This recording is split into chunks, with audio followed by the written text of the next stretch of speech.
Mais uma vez aqui, estamos com o podcast Os Gralhas. Hoje aqui com participação especial. Aqui estamos com as meias do Quase Famoso, loja Quase Famoso. Meias maravilhosas que aquecem seus pezinhos. Olha que linda essa aqui. E estou aqui com meu amigo Compa 2 para apresentar mais um podcast Os Gralhas. Compa, seja muito bem-vindo. Cadê? Você não vai perguntar por que eu tô assim, cara? Esqueci. Compa, por que você está assim, compa? Ó, você tá vendo? Depois eu falo que ele é ex-famoso. É por essas coisas aí. A gente combinou uma cena toda, entendeu? Eu tô assim parado igual um tatu, faz uma cara. A gente estava com dor nas costas. A nossa convidada é testemunha, depois ela vai poder gravar e dizer porque é verdade. A gente ensaiou essa cena e ele esquece o roteiro. Vamos mostrar de novo, Compa. Vai. Pergunte por que eu tô assim. Esse é o seu texto. Compa 2, o que está acontecendo? Por que você está assim? Você está com dor nas costas? Não, Compa, não estou com dor nas costas. É que eu tenho uma surpresa maravilhosa. Compa. Eu estou com as luvas e meias da loja Quase Famoso. Maravilhosas. Mas eu fiquei em dúvida, depois eu vou perguntar, Lilian, se você puder, é pra usar nas mãos assim? Ou eu tô equivocado? Não, mas é bom, o inverno aquece, é bom. Não, mas a culpa é do Diego, o ar-condicionado aqui tá muito, muito gelado. Eu tô... Bebe água, quer ver se consegue pegar as coisas. Vou tentar. Vamos lá, vamos ver. Atenção, olha aí, ele consegue, rapaz. Dica pra você, tem uma meia bacanona aí da Quase Famosos, usa ela assim, nas mãos. O inverno tá chegando, o verão já tá indo embora. Compra duas, usa um par nas mãos e um par nos pés. É bom também. Então, há mais uma utilidade para os produtos maravilhosos da nossa parceira Quase Famoso. Fica ali no Shopping Cristo Rei, no bairro Cristo Rei, ali perto da minha casa. Estamos mais uma vez aqui no ar, no podcast Os Gralhas. Gente, nós temos outros canais também. Nós temos o YouTube, que você já está seguindo com certeza, mas tem lá o Instagram, Os Gralhas _podcast. Tem o TikTok. Como é que é o TikTok? O TikTok é diferente, é Os Gralhas Podcast. Ah, viu? Então sigam a gente lá. No canal é Os Gralhas Podcast e no Instagram também é diferente, Os Gralhas Podcast. Onde você jogar Os Gralhas Podcast, provavelmente vai aparecer Os Gralhas Podcast, que é aquela logo ali, e esse gralha aqui. E hoje eu tô revoltado, hoje é terça-feira, né, Compa? Ó, jurídico, nós estamos com problemas jurídicos aí. Alguém, por favor, se comprometa a levar cigarro pra mim na cadeia, porque os episódios anteriores, né, os posteriores vão ser nervosos, e eu vou me revoltar mais uma vez hoje aqui. Vou quebrar todo o protocolo. Daqui a pouco o Compa vai apresentar a nossa convidada de honra hoje. Mas eu vou apresentar esse programa sem óculos. Oh, sem óculos. Consegue tirar os óculos com as meias? Vou tentar. É uma tarefa difícil. Eu enxergo bem, o óculos é só para eu ficar com cara de um pouco mais inteligente. É aqueles óculos que você compra na farmácia. Na farmácia, só para... Teve muito tempo, era só armação, mas daí começou a dar muito na cara. Daí eu tive que comprar um óculos de verdade. Mas eu vou explicar, porque tudo tem um porquê, né, compa? Eu vou fazer os cortes depois do canal e eu não consigo reconhecer, porque eu tô sempre com as mesmas camisetas, né? Hoje estou com a camiseta bacana lá da loja Quase Famosa também. Então eu tô sempre com a mesma camiseta, a mesma cara e tô com o óculos igual. Então eu me perco nos meus próprios cortes. Então, para facilitar hoje a minha própria vida, eu vou apresentar sem óculos, tá bom? Pode ser? Ótimo, combinado então. Se eu consigo tirar... para vocês perceberem a versatilidade, habilidade das meias da Quase Famosa. Olha aí. Até tá sujo, por isso que eu não estava enxergando. Chega de bobagem, Compa. Chega. Vamos apresentar. Temos aqui, toma água. Mais uma vez o nosso ritual do início do programa. O Compa ex-famoso. Hoje eu descobri outra informação importantíssima. Vocês vão descobrir já. Há 12 anos atrás, o Compa era um pouco mais famoso. Mas a fama dele derrete a cada dia. E se você também acha que o Compa é ex-famoso, comente aí. Dê um likezinho e fala assim, o Compa é ex-famoso mesmo, kkkk. Quando eu comecei a fazer parceria com você, foi decaindo minha popularidade. Você precisa escolher melhor as suas companhias, Compa. Como já é tradição, o Licurgo Espírita famosão, só que não, vai apresentar para vocês a nossa queridíssima convidada de hoje. É um prazer, é uma honra estar aqui ao lado da modelo atriz internacional, modelo, atriz internacional e empreendedora angolana, Amanda Kisua. Boa noite, pessoal. Muito obrigada por me receberem. Gente, privilégios ouvir essa cena toda sendo criada, expectativas e realidade. Muito bom. Muito bom. Obrigada por me receberem. Estou muito ansiosa por bater esse papo com vocês. Bom, como já é de praxe, a gente gostaria que você se apresentasse, porque a gente não quer bajular de mais nem de menos. Então fica a seu critério falar de você para que as pessoas conheçam você. Maravilha. Meu nome é Amanda Kisua. Eu sou uma mulher angolana, conforme já foi dito. Eu estou aqui no Brasil há 12 anos e eu arrisco dizer que fazer cosplay de brasileira também faz parte das minhas habilidades. As pessoas sempre ficam na dúvida. Ela é curitibana, ela é carioca, tem um chiado assim no meio da fala dela, tem um gingado diferente. Sou gringa mesmo, só que eu costumo dizer que a minha cultura e a minha identidade, ela é feita de vários lugares. Lugares por onde eu já passei, lugares por onde não passei, mas um pouco feito da cultura das pessoas com quem eu já convivi, que passaram pela minha vida.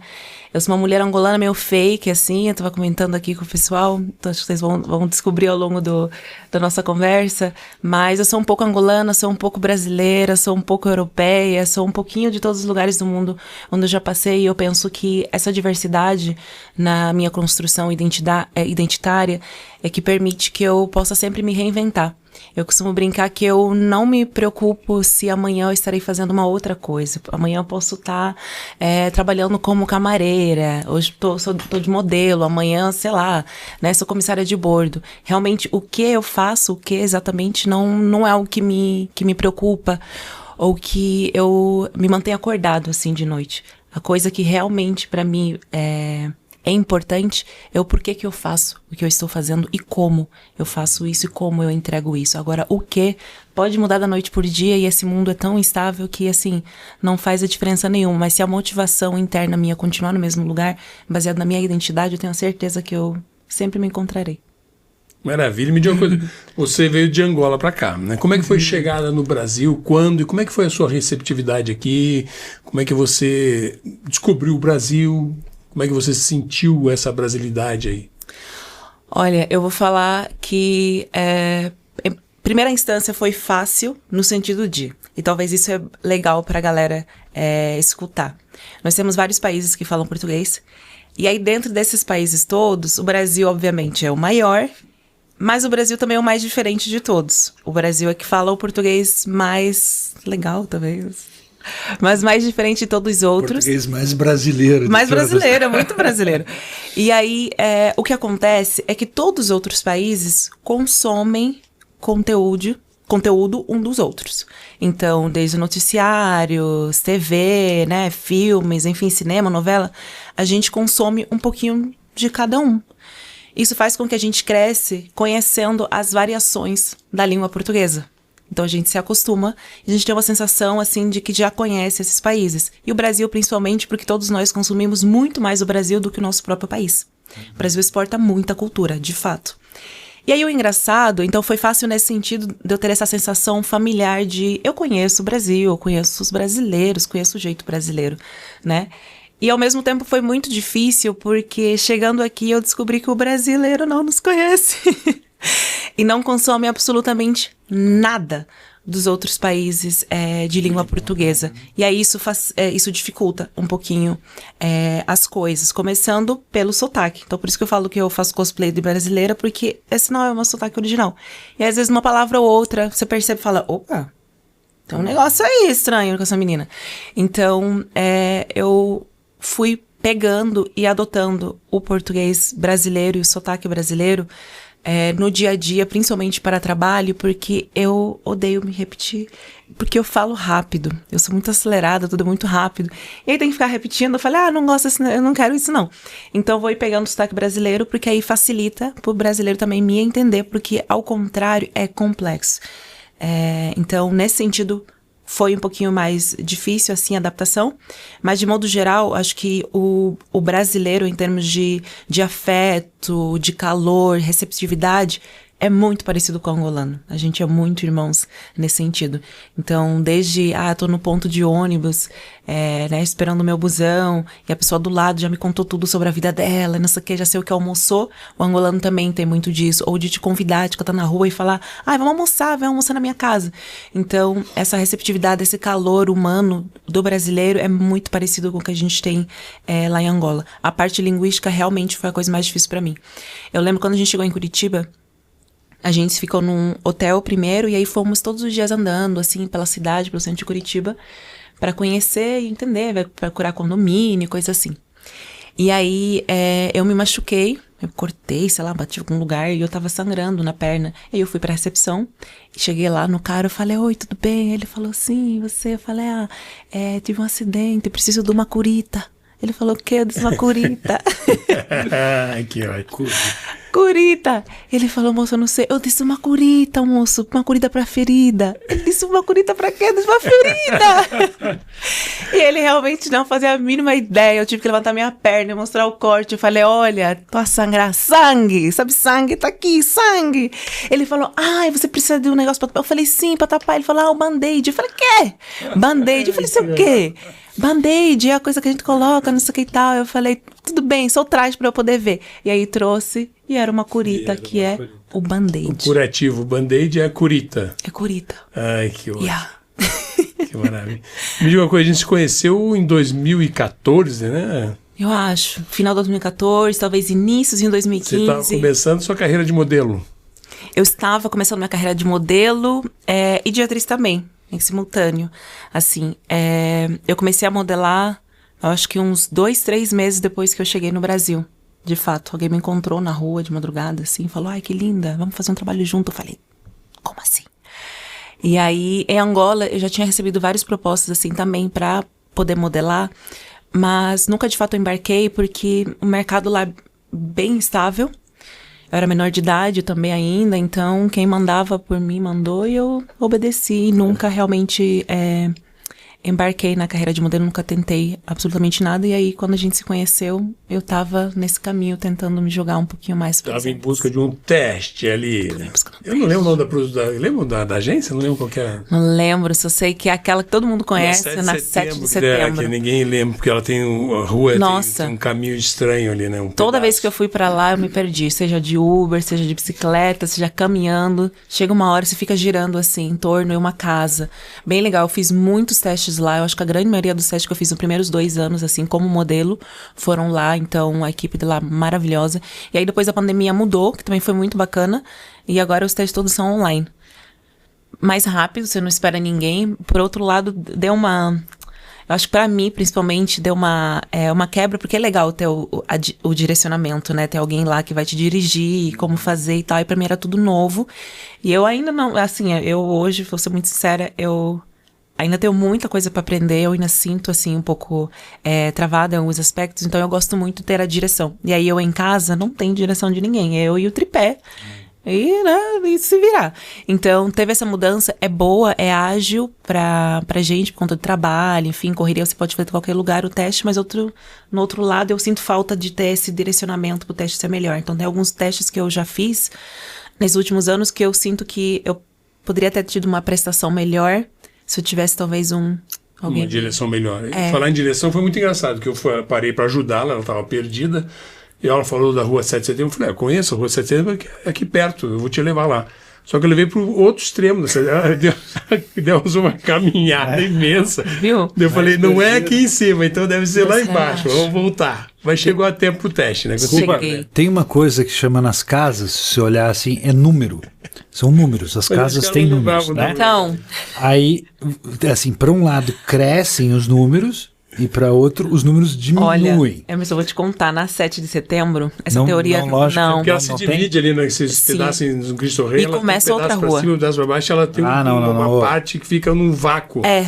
7 de setembro ali, ela fica num lugar que ela passa por meio de um morguenal ali, no limbo, sem números e sem nada. É Nárnia. Eu acho que essa agência, não sei se está aberta, não. Acho que ela fechou. A última vez que eu passei ali, eu não vi movimento. Possível. Não sei. Não, e o líquido que tava bem... Você passou no teste? Não passei. Mas tive uma ótima experiência, fiz um grande amigo, Você é pé né? frio, Ele falou, eu conheço a zona, ele é falei pé frio super. mesmo. Ele é muito pé frio. Ele bem certeiro, ele falou, não, eu conheço a zona, Dirige a minha minha cidade. peça, não vai ninguém assistir. Ele é pé frio mesmo. Desde a época que ele era famoso. Mas eu sou uma pessoa atenciosa, eu tento ajudar. Entendi. Não, tentou. Você ajudou. Ótimos A pessoa papos, ficou andando 5 horas com você pelas ruas de Curitiba, é óbvio que você Ficou ajudou. suada no teste. Nossa, tem que engraçado fazer maquiagem, trocar de roupa. E o engraçado foi, cheguei lá, a gente fez o teste, todo mundo foi super simpático, super atencioso, mas eu entendi dias depois que não era por conta de mim, né? E aí foi, não sei o que tal, porque eu falei, parei um desconhecido na rua e pedi direção. E chegamos, depois de andar, fiz o teste, voltei pra minha casa. Tiramos até uma selfie, eu falei, vamos tirar uma selfie, não sei o que tal, vamos manter o contato, tal. Aí tá, beleza. Acho que você chegou a comentar que era ator. Sim, deve ter sido. Acho que sim. Aí eu falei, que legal, vamos conversar, trocar ideia, trocar figurinhas. Aí a gente trocou contato, fizemos uma selfie. Eu falei, vou lembrar desse dia, eu perdida. Cheguei em casa, conversando, não sei o que e tal. Minha irmã falou, nossa, atrasou. Daí eu expliquei que eu atrasei, mas eu, conheci alguém, foi muito legal e tal, me levou. Ela falou, que legal. Eu falei, fiz até uma selfie. Aí eu peguei, mostrei pra minha irmã. Ela falou, tá doida? Eu falei, como assim? Você não conhece? Você não conhece esse homem? Eu falei, não.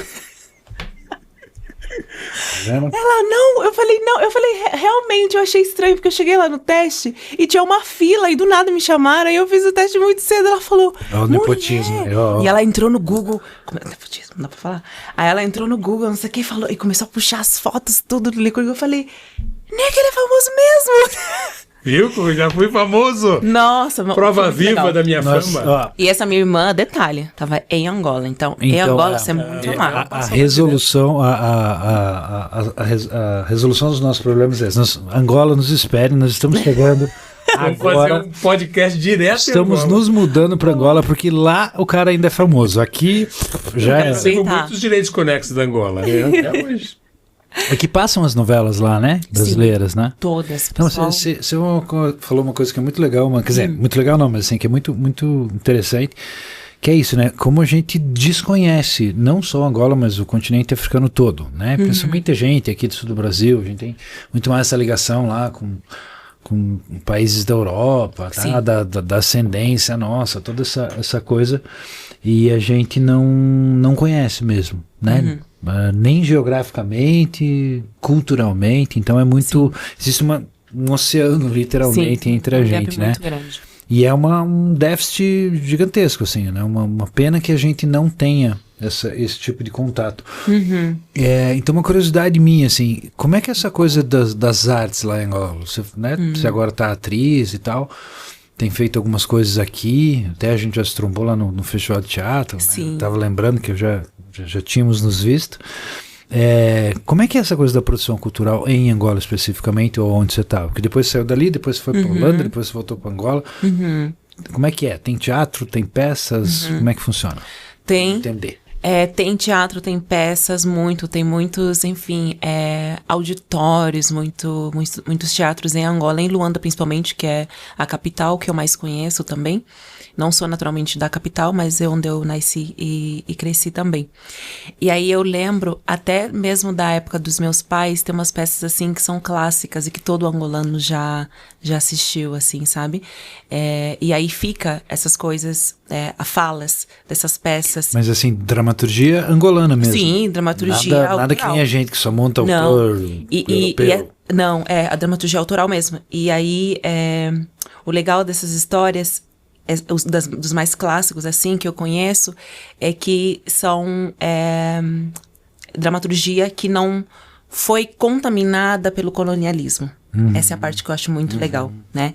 Então, a gente está falando de artistas e dramaturgos que começaram a ter a sua ascensão um pouquinho antes da independência de Angola. Então, muitos ainda durante a época da opressão colonial, né? Mais pro fim da opressão colonial, e a gente tem a independência e aí tem a guerra civil. Então, você percebe claramente, assim, as diferenças, né, na forma de escrita, de interpretação, tudo dessas duas épocas.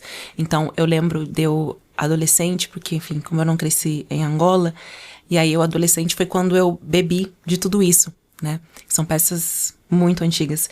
E aí eu ia para assistir essas releituras dessas peças, adolescente, lá pros 14, 15, 16 anos, assistindo. e me ajudou a entender os ditados que todo mundo utilizava. E eu falava, mais um ditado surgiu em algum lugar. E a maioria desses ditados, eles vinham de uma peça teatral. De uma peça teatral. Então, as artes, e hoje, atualmente, assim, em Angola, eu acompanho à distância, enfim, muitos atores crescendo bastante e tá tendo cada vez mais conexão com o restante da lusofonia. Então, a gente tá vendo muitos projetos de conexão entre Angola, Moçambique, Guiné-Bissau e Brasil também. E essa circulação, né, dos artistas está sendo bem bacana. Então, acho que agora só amplificou, né? Intensificou um pouco mais. Você falou que você você nasceu em Angola, mas se criou, não cresceu ali em Angola, né? Não, A sua infância foi aonde? Então, eu nasci em 94, Angola tornou-se independente em 75, tá? Então, uns 20 anos depois, 94, eu nasci e a paz em Angola foi declarada em 2002. E eu saí de Angola em 2001. Então, eu nasci na época da Guerra Civil. E eu saí de Angola bem no finalzinho da Guerra Civil. Quando decretaram a paz, eu já estava fora de Angola. Então, conflitos por todo lado, né, generalizado. E, as 3 maiores frentes políticas de Angola se enfrentando. E aí nós saímos, nós somos 9 filhos, meu pai e da minha mãe, juntos. E saímos em 3 para Holanda. E aí, na época, eu lembro que a gente foi com a ajuda de Médicos Sem Fronteiras. Bem bacana. E aí a gente foi parar lá.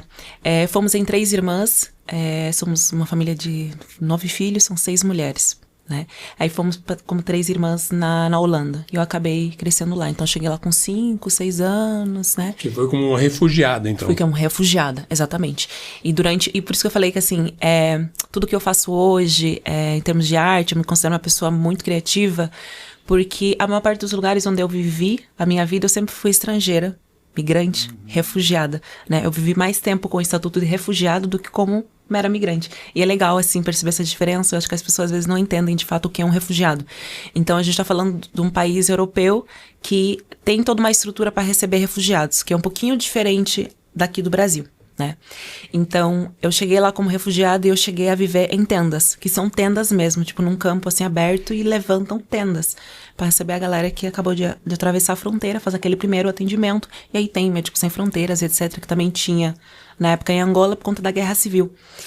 E aí ficamos um tempo nessas tendas morando, a gente é alimentado, tudo, recebe roupa, e aí eles vão registrar se tem ou não um documento, ouvir um pouquinho, brevemente, a tua história, de onde você veio. E aí eles fazem essa triagem inicial, então você fica alguns dias lá.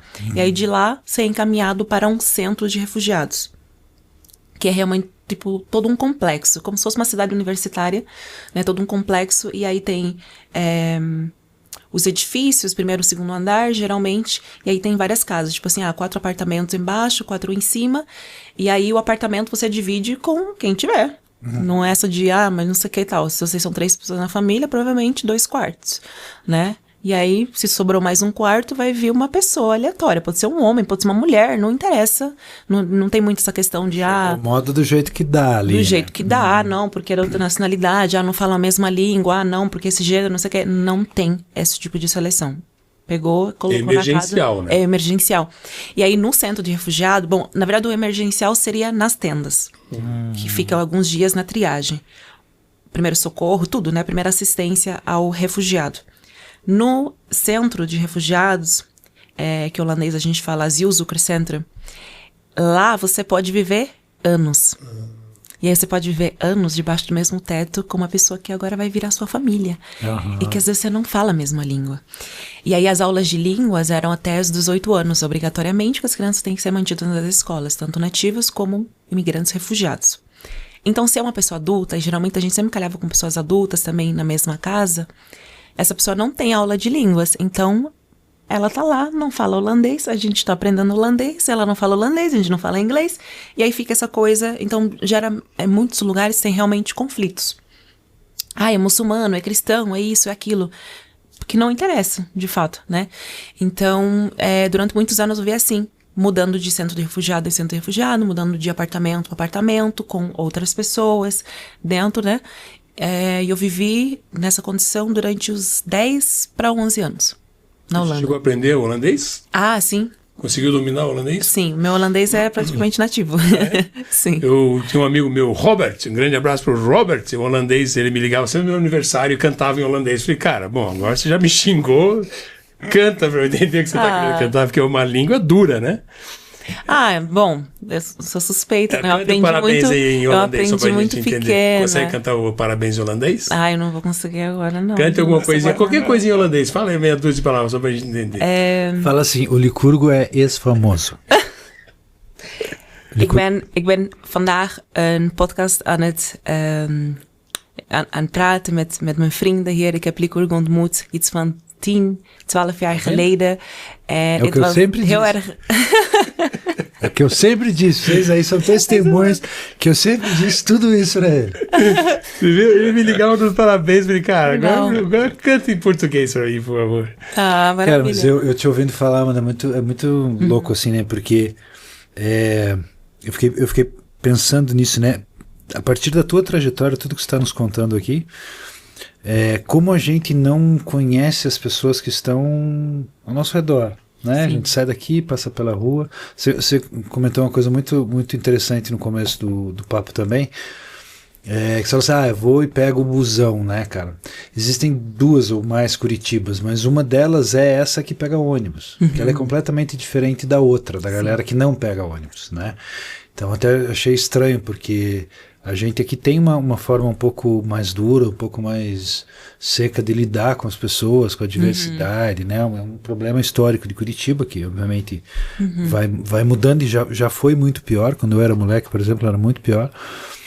Mas aí eu entendi por que você tem teve essa visão legal, ainda deu a sorte de encontrar o Licurgo, que é um cara, né, numa situação ali que às vezes você está perdido e é uma pessoa que é solista, e tem pessoas solistas em Curitiba, não estou obviamente generalizando, mas a primeira impressão é sempre um pouco o contrário disso, né? É diferente de Minas. Você vai para Minas, você é super bem tratado, sempre. Isso é não tem como você contestar. Agora Curitiba não, dependendo do local onde você cai, né, você pode ser pode ser menos bem tratado ou encontrar pessoas menos solistas, né? E aí, agora te ouvindo e conhecendo um pouco mais da tua história, me cai muito essa ficha de como, e a gente até teve o papo aqui com o Augusto esses dias atrás, né, Augusto Espíndola, que está num projeto de viver em situação de rua, de como a gente só julga, né, cara, os rolês, e só olha e não sabe. Imagina, a gente olha para Amanda ali na frente, se eu estou entrando aqui no prédio e olho para ela, não tem a menor ideia de tudo isso que ela está nos contando, né? E vice-versa, né? Não sabe dessa construção. Então acho que eu tô levantando isso agora, fiz muita palhaçada até agora. Não, tá certo. Mas eu acho que isso é um ponto muito importante, assim, né, do quanto às vezes as pessoas na nossa família, do nosso convívio, os amigos, os colegas de trabalho, o quanto a gente ainda julga o livro pela capa. E o quanto a gente realmente não dialoga, né? Exato. A gente pergunta, se eu não pergunto, você não me diz, ou se eu pergunto, você fala, não, tá tudo beleza. Sim. E o papo morre ali, né? Eu não consigo entender, por quê, o que está acontecendo, o que aconteceu, né? Essa coisa que a gente, do próprio Compa, né? A gente brinca muito aqui, se eu ler. É bom, cara, todo mundo conhece o cara lá. Sim. Muita gente conhece ele até hoje, né? Inclusive, eu aceito o convite de Angola para ir conhecer Angola, hein? Nós vamos levar o podcast para lá. Vamos lá. A gente se vende super fácil aqui. Tem muito apego, né, compadre? Então, meu passaporte está em dia. Atenção, autoridades angolanas. A novela Indomada deve ter feito muito sucesso lá em Indomada. Nossa, sim. Eu vou fazer o Memórias do Subterrâneo aí, Dostoiévski, para vocês. Fico 10 anos fazendo. Vamos levar o Dóceis também. Boa. Essa que você está falando é a questão da empatia, né? Acho que as pessoas faltam... Acho que empatia é uma coisa que pode ser ensinada na escola, né? Sim. A gente passa muito por isso. Ele falou dessa questão do julgamento, me veio essa questão do racismo. Você acha o Brasil um país racista? Curitiba uma cidade racista? Eu vou responder de forma muito direta, porque o negócio dá voltas, que dá volta é cinto. E daí depois eu vou justificar. Deu volta aí o cinto? Deu? Tem que verificar? E depois eu vou justificar. Então a primeira resposta seria assim. Eu acho o Brasil um país bastante racista. E aí eu falo da minha experiência, eu digo isso em comparação aos países por onde eu já passei, né? E aí, eu comentei, cresci na Europa. Um país extremamente branco. Holanda, do lado da Alemanha, etc.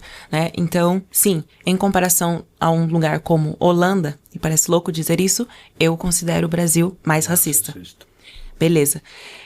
Justificativas. E aí é engraçado porque eu não falo muito sobre racismo. As pessoas raramente me ouvem falar sobre racismo, a menos que façam uma pergunta direta, né? Aí eu justifico isso dizendo o seguinte. Na Holanda, as pessoas, elas enxergam tudo preto no branco. Isso da minha vivência dos anos que eu cresci lá. Elas enxergam tudo preto no branco. É negro. Agora, se eu sou mais clara, sou um pouquinho mais escura, não faz muita diferença. É negra. Ou é branca. E aí, o que é branco é muito nítido também pra eles. São eles, né? São eles. E aí, aqui no Brasil, é um pouquinho mais... Tem muita diversidade. Então, é mais difícil. Você não pode olhar as coisas no Brasil preto no branco, né? É impossível. Porque o brasileiro não é preto ou branco. Tem toda a questão da miscigenação. E aí, eu acredito que quanto mais miscigenação tem no lugar e a educação não é adequada ou não é, como é que eu posso dizer, considerando o que tem no país e como o país foi constituído, a gente, consequentemente, tem mais problemas de racismo, né, no país. E aí eu enxergo isso no Brasil porque eu entendo que a educação no Brasil, educação, vamos falar, enfim, escola primária, etc., ensino médio, superior, educação cultural também, ela não corresponde à cara do Brasil. E aí, portanto, a gente tem muitos problemas. Então, eu acho curioso e muito estranho uma pessoa falar, eu nunca sentei do lado de uma pessoa negra. Eu ouvi isso de um rapaz de 20 anos dentro de um ônibus indo para São Paulo. Eu tô ali maravilhosa sentada e eu sou assim, eu não vou ficar 6 horas sentada do teu lado, eu não vou abrir a minha boca, não aguento. Tipo, uma tortura pra mim. E aí eu já cheguei, sentei, eu falei, oi, tudo bem, tudo, você vai pra São Paulo, assim, vai fazer o quê? Não. Ele falou, eu vou fazer o vestibular. Começamos a conversar. E aí uma hora ele falou, posso falar uma coisa pra você? Eu falei, pode. Esse é o mais perto que eu já fiquei de uma pessoa negra. Tava até com medo de você sentar do meu lado. Eu falei, gente, é complexo pra mim como estrangeira ouvir isso num país que é a nação mais preta. Sim, depois fora da África. Exato. Não tem muita lógica isso, né? E eu ir num país como a Holanda, ter crescido lá, e eu nunca ter escutado de alguém, tipo, você é a primeira pessoa negra que eu vejo, ou que senta do meu lado, né? Mas enfim. Então, o Brasil tem muito isso, e é tudo muito escondidinho, porque as coisas não são ditas conforme elas devem ser. Aí tudo muito escondidinho, tudo debaixo do pano. Você não tem a certeza se a pessoa tá sendo racista com você ou não, ou se é só falta de cultura, se é só falta de educação, né? Então tem muito isso aqui no Brasil também. E aí um terceiro ponto que eu acho que é muito importante mencionar, e que às vezes as pessoas falam, nossa, eu já ouvi isso também. Me decepcionei, você é africana. E você pensa assim, e aí eu fico, gente, eu sou um humano. Qual é o estereótipo, né, de uma pessoa do continente africano, ela tem que, né, ser desta forma. Exatamente. E aí, para nós, enquanto africanos, também é difícil nesse sentido quando se fala sobre racismo, então, né, tem essas camadas de, às vezes, algumas pessoas se decepcionarem com a gente, porque nós não estamos dentro do ideal imaginário que elas tinham de uma pessoa africana, né? E aí, eu digo isso porque a resposta de uma pessoa africana face ao racismo, ao preconceito, ela é muito diferente da resposta de uma pessoa negra, preta, que nasceu aqui no Brasil, ou das Américas. É muito diferente, porque a gente é criado de forma diferente, a gente vem de lugares diferentes. Então, as coisas que aconteceram aqui no Brasil não necessariamente aconteceram lá, ou aconteceram de outras formas. Então, as pessoas foram tiradas de lá à força pra cá. Mas não acabou aí. Aqui continuou. Sim. Outras formas, né? De colonização, de maus tratos, de racismo e etc. E aí lá não. Então, é muito diferente. Eu tô agora no início dos 30 anos, então eu venho de um lugar em que eu cresci, a paz foi declarada em 2002, então eu cresci num lugar estável, né, e é legal falar isso porque, né, às vezes pensam que na África é tudo assim. Eu cresci num lugar estável, seguro, e onde todas as pessoas se parecem comigo. Então é muito diferente de quem nasceu e cresceu aqui. E que não tem, às vezes, oportunidade de entrar para um colégio particular, não tem como entrar nem na universidade pública, tem que ser por cota, e às vezes... Essa visão desse menino ali, que é aos 18, 20 anos que estava indo fazer o vestibular, tem dessa não proximidade com a pessoa preta, É justamente porque ele veio do mundo, pela classe social dele, em que ele não tinha convívio. Exato. Porque é a mesma história do busão e no busão você vai encontrar pessoas pretas, todos os dias. Sim. Né? Porque é uma divisão de classe, literalmente. Né? De classe econômica. As pessoas estão morando em lugares diferentes dessas pessoas que daí não tem exatamente esse convívio. E acho que a grande falha estrutural nossa ter esse abismo entre a gente mesmo, né? Sim. E a gente tem falado em outros papos também, a própria coisa do centro da cidade, né, cara? Ele é um lugar só de passagem hoje. Tem gente que passa a semana inteira sem passar pelo centro. Né? Você sai do shopping, vai para o trabalho, sai do trabalho, vai para casa, aí você já passa um shopping que é no caminho, você não tira a bunda de dentro do carro, você já está no ar-condicionado o tempo inteiro, então você não vê, você não conhece mais a cidade real. As pessoas vivem em bolhas, né? Aí você passa da janela do teu carro, lá o nóia, lá o mendigo, lá não sei quem, né? Então acho que a gente está, infelizmente, né? Você faz relativamente pouco tempo que você está aqui, mas talvez justamente nessa fase que você está, talvez seja uma das piores fases nossas, como sociedade, né? Como brasileiro mesmo, como curitibano, como paranaense, uma série de questões que precisam ser debatidas, comentadas, né? Porque senão elas vão se enraizando cada vez mais e essa distância vai ficando cada vez mais abissal mesmo, né? Compa, eu ia perguntar, o teu lado empreendedora, que eu estava vendo sua assessoria de imprensa, vocês não sabem, mas ela tem 5 assessores de imprensa, 8 fotógrafos, chegou com 2 helicópteros aqui, escolta e tal, foi bacana a cena, parou aqui a rua na frente, mas o pessoal me mandou a tua... Mas acreditei. Né? Sabe que eu sou convincente quando eu quero, né? Ele gasta toda a verba do programa com essas viagens de helicóptero. Mandaram no teu material estava nessa essa tua questão do empreendedorismo. Como é que é? Qual é exatamente o teu empreendedorismo? O que você faz? Que tipo de atividade? Eu empreendo na área da comunicação. E aí eu costumo dizer que a comunicação me escolheu porque pela forma, enfim, que vocês já entenderam da minha vida, toda de um lado para o outro, eu me interesso muito por pessoas. Eu gosto muito de conversar, gosto muito de dialogar, gosto muito de saber os porquês. Sou meio infantil, assim, nesse sentido de sempre entender o porquê de cada coisa. Sou muito curiosa. E eu acho que isso também me manteve viva há muito tempo, mediante as coisas que eu já passei na minha vida, que não são coisas muito legais, assim, para uma criança passar. Eu penso que a minha curiosidade é o que manteve meu cérebro inocente ainda, né? E buscando sempre coisas novas. Então, a comunicação, ela sempre me perseguiu e eu sempre gostei muito da comunicação. Eu me formei em processos gerenciais, trabalhei na área, não curti. Eu falei, cara, eu sinto que eu posso dar mais, eu posso contribuir mais, mas não tá sendo pedido. Não está sendo demandado as outras habilidades que eu tenho. Aí eu voltei para academia, estudei mais um pouco, fiz programação neurolinguística, fiz curso de coaching também, enfim, várias coisas na área da comunicação, pós-graduações, GPAs, e daí voltei pro mercado e falei, pronto, agora eu vou testar várias coisas dentro da área da comunicação e entender o que mais conecta comigo. Então, hoje eu desenvolvo treinamentos na área da comunicação institucional, né? Então, cuido da imagem, das estratégias comunicacionais para a empresa poder se projetar para o mundo, né? Para as marcas poderem se projetar para o mundo. E aí dentro disso tem a parte da assessoria, né, de imprensa também, ofereço soluções de audiovisual também, então cobertura de evento de uma forma mais apresentadora, tem algumas pessoas, né, junto com a minha equipe, então a gente propõe uma forma diferente de apresentar o evento também para as redes, assim, né, para as empresas. Então tem sido mais ou menos isso. Eu faço muito empresas na área de telecomunicação, com relação a treinamentos, assim, para equipes, empresas na área da saúde, misturado com tecnologia também, assim, de preparo de equipe.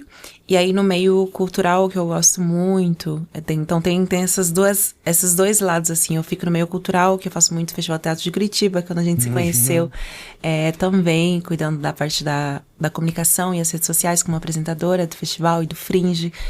E no outro lado, assim, mais corporativo, eu trabalho com uma galera um pouco mais séria, então na área de empresas de telecomunicação, juízes, advogados, então é uma linguagem totalmente diferente. E eu gosto, assim, de navegar por esses dois lados. E aí, toda vez que eu falo, por exemplo, aí eu contei a história pra vocês dos anos que eu vivi em centros de refugiados, as pessoas normalmente falam, ai, nossa, que triste, já mudam o olhar. Eu falo, na verdade, não. Porque a gente limita muito o nosso olhar e a gente não consegue enxergar além. Porque eu tô falando no caso de um terreno onde eu tive ao meu dispor, crescendo pessoas de toda parte do mundo. Não precisei viajar. Sim. Não precisei de um passaporte, né? Então... Teve um mega intercâmbio, né? Que às vezes as pessoas viajam para um lugar só, para conhecer uma determinada cultura. Você teve um hiper...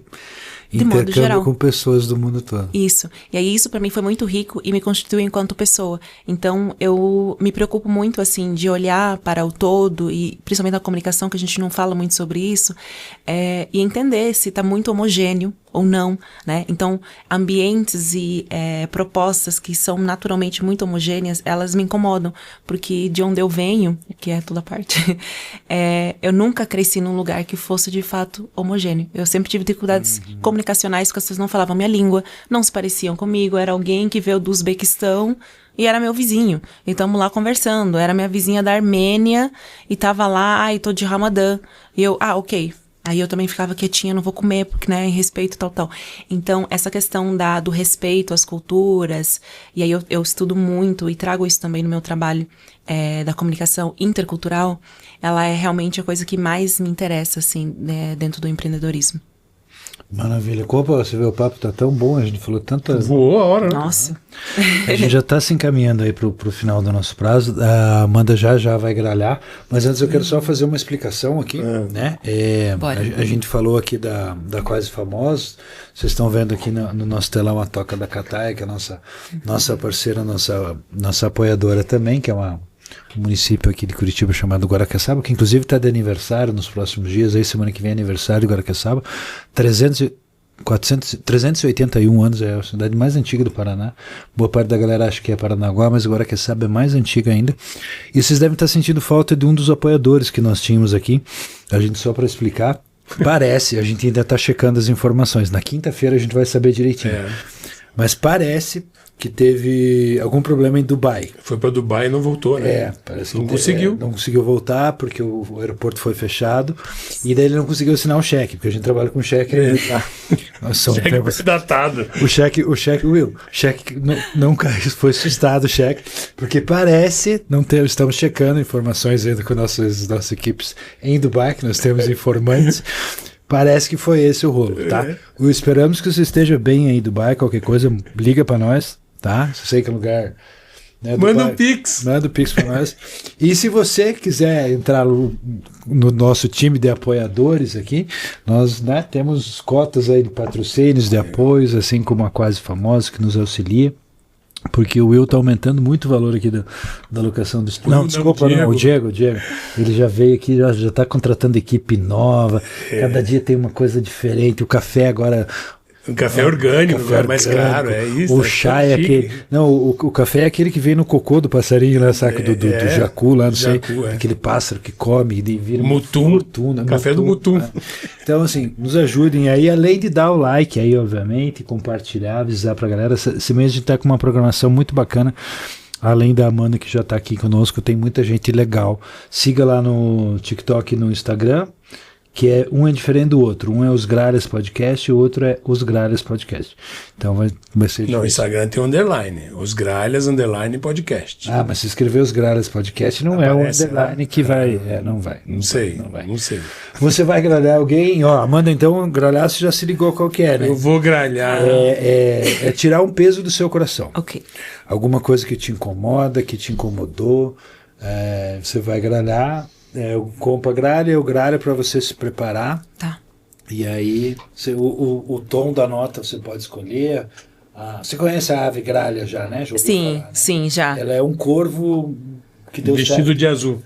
Vestido de azul. Nós estamos nessa discussão esses últimos dias. Se é um corvo que... Se a gralha é um corvo que deu certo. Um corvo carnavalesco. Ou se é um corvo que não deu certo. Não, eu acho que ele é um corvo carnavalesco. Ele botou um figurino diferente. Temos você, biólogo aí, que está nos assistindo, diga se existe um parentesco entre a gralha e o corvo. Tem. Porque nós achamos, temos quase... Inclusive tem a gralha do campo, que ela é azul e branca, é bem bonita também. Mas a nossa aqui é a gralha azul. Não, mas é que a nossa é azul e preta. Azul e branca que ela ficou no muro. Os caras estavam pintando. Será? Não é possível. Sua gralhada. Não, Deus fez uma diversidade maravilhosa. Eu vou gralhar aqui a questão do racismo. A gente estava falando sobre o racismo. Eu vou gralhar aqui a questão do racismo estrutural. É crime e acontece muito aqui no Brasil. Aqui em Curitiba acontece muito. Então eu vou gralhar todos os racistas, todos e todas as pessoas racistas. Esse foi diferente. Foi a gralhada. Eu tô ficando com medo dessas gralhadas. Esses dias a gente gravou que ele parecia um urso, cara. Sério? Não parecia uma gralha. Tá.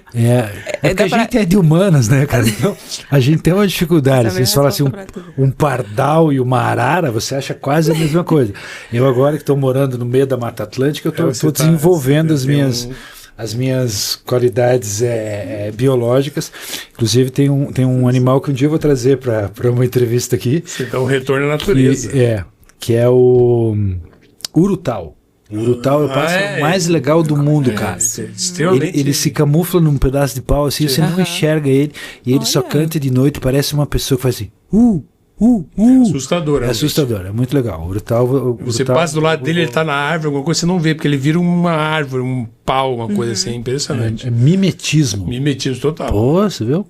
Uau. A minha gralhada hoje vai, já que a gente falou disso também, cara, vai para as pessoas preguiçosas que condenam ou que não andam porque não querem mesmo, porque tem um preconceito ou porque reclamam do nosso querido transporte público. Tem problemas? Tem, óbvio, os ônibus são lotados, sim. Mas vai para outros lugares para você ver como tem lugares em que o transporte não funciona, né? A gente aqui, felizmente, às vezes com uma passagem você consegue fazer um mega de um rolê. Fica a minha crítica à prefeitura, eu acho que o transporte tinha que ser gratuito. Está até começando essa discussão no país hoje, né? O transporte público tinha que ser gratuito. Ponto Esse final. Ano de eleição, né? Porque é hora de votar certo. As empresas são subsidiadas, ganham uma puta grana, já tiraram os cobradores com a desculpa que era pelos assaltos, mas precarizou o serviço, enfim. Então, e para você, bundão, que fica em casa e só sai de carro e de Uber, tira essa bunda gorda daí também. Eu já falei isso ontem, mas eu acho que é a expressão legal, né? Tirar a bunda gorda sem ser gordofóbico. Isso que é cuidado com a gordofobia. Meus advogados fiquem atentos. Tira essa bunda peluda, então, da cadeira, que eu acho que esse não é problema, né? Não, peludo não. Eu tenho lugar de fala, né? Eu sei. Então, tire a sua bunda peluda e pegue um ônibus, pegue o latão, vá conhecer o mundo real, sinta o cheiro das ruas, dos lugares. Então, para vocês, bundões peludos, agora nossa gralhada internacional. Agora vai gralhar em holandês? Eu acho, eu tô achando, cara. Eu tô achando. Queria ver isso. Pode ser uma gralhada positiva para dar para as pessoas que já estão fazendo coisa certa? Pode? Não dá. Como é que seria uma gralhada positiva? Deixa ela inventar. Como é que você vai gralhar? Vamos ver. Você vai gralhar a favor. A favor, então pra gralhar a favor. Uma gralhada mais, sei lá, mais musical, de repente. Não pode ser tão agressivo. Mas em holandês, arcaico. Não, pode ser agressivo, que daí dá vai lá, dá uma energia, né? Dá um... Ela podia falar em holandês, né? Que daí a gente não vai entender. Você vê que a questão da formação de coach, ela está querendo positivar o nosso programa. A gente tem essa questão de gralhar. A gente tá indo não. Agora tá tudo bem. Porque uma gralha bem forte, ela te dá aquela motivação para sair da cama, tirar a bunda peluda do sofá vamos e ir pra vida. Nós somos subversivo mesmo, então vamos lá. Então hoje eu vou dar uma gralhada a favor da cooperatividade em termos culturais entre pessoas brasileiras e pessoas africanas. Eu acho que nessa intersecção de ideias e de criatividade, de pessoas que vêm de dois mundos diferentes, dois cérebros funcionando de forma diferente, a gente cria coisas incríveis e que não foram criadas ainda. Então, a minha gralhada positiva vai para quem também pensa assim e que está nessa mesma sinergia, tentando conectar mentes daqui e mentes que vêm lá de fora. Gra! Ela fez uma garganta musical. Muito bom. Primeira ganhada positiva que a gente teve aqui, né? Que é o último programa hoje, né? É que estamos escrevendo história, né? A gente tá encerrando, queremos avisar, é o nosso último programa. Não, a gente tá de mudança para Angola, acabei de receber um SMS aqui do Ministério da Cultura de Angola, nós estamos contratados, então foi um prazer estar com vocês. Aí pode ser, de repente a própria Amanda pode assumir os Gralhas aqui. Exato, boa. O que você acha? E a gente vai fazer os Gralhas em Angola. Em Angola, gostei. Junto com o Dostoiévski. Com o Dostoiévski, perfeito. Né? Perfeito. Quanta bobagem. Amanda, obrigado pela tua presença, foi um prazerzaço poder trocar essa ideia. Licurgo Compa, mais uma Compa 2, pataquada. Estamos ficando cada vez piores. Não nos processem, por favor, ainda não temos patrocínio para pagar os advogados. Amanda, brigadaço. Obrigada. Tá? Vocês de casa, obrigado também. Deixa o likezinho aí, se inscreve, manda um comentário e até a próxima semana. Diego, obrigado, equipe toda. Luciano, obrigado, Diego. Como é que é obrigado em holandês? Dankjewel. Dankjewel. Até o Dank eu conhecia. Dankjewel. Porque seu sobrenome é alemão, né? Eu tenho esse problema na minha vida. Eu tenho, infelizmente, vovó, a senhora me ferrou. Mas tudo bem, esse assunto para um outro dia. Maloqueiro, atleticano, rechindando. Você vê? De dia ter ficado Amanda, lá, né? Obrigado, foi um Eu que agradeço, obrigada, aqui. gente. Foi muito bom ter vocês, muito bom. Beijos. Tchau, tchau.